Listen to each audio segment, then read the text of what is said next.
In Perpetual Peace, Kant doesn't stop at halting war. He sets out the foundations for building a world where peace becomes structurally inevitable. His 3 definitive articles lay out what must be true within and between states for peace to endure. Republican constitutions, a federation of free states, and universal hospitality. First, Kant calls for republican constitutions within each state. Now, by republican, he doesn't mean direct democracy. He means a political system where power is divided, where elected legislatures make the laws and a separate executive enforces them. In such a system, rulers can't unilaterally declare war for personal ambition or pride. Why is this so crucial?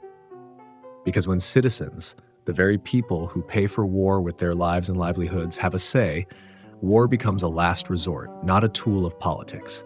A government that truly represents its people will be much more cautious about engaging in conflict.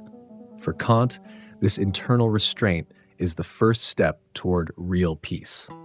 Second, he proposes a federation of free states. This is not a global government, but a voluntary league, an alliance of sovereign nations committed to non-aggression and peaceful cooperation.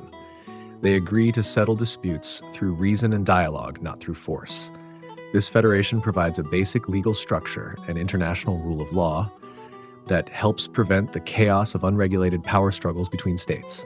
The goal is simple but profound: to create a global order where war is no longer the default tool of diplomacy.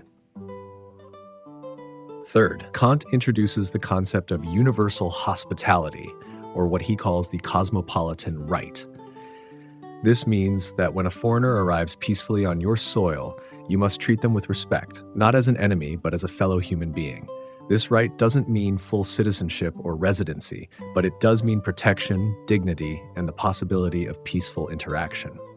Kant believed that this kind of openness fosters trust and understanding between cultures. When strangers are treated as guests instead of threats, it becomes harder for fear and hatred to take root. And from this mutual respect, a foundation for lasting peace can grow.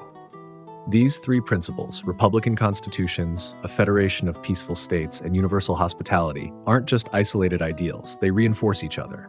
Republics are more cautious about war. Federations reduce the likelihood of conflict. Hospitality builds trust between peoples.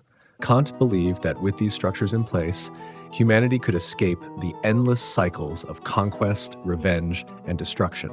Peace would no longer be a fragile ceasefire. It would be a lasting achievement, rooted in law, justice, and the shared dignity of all people.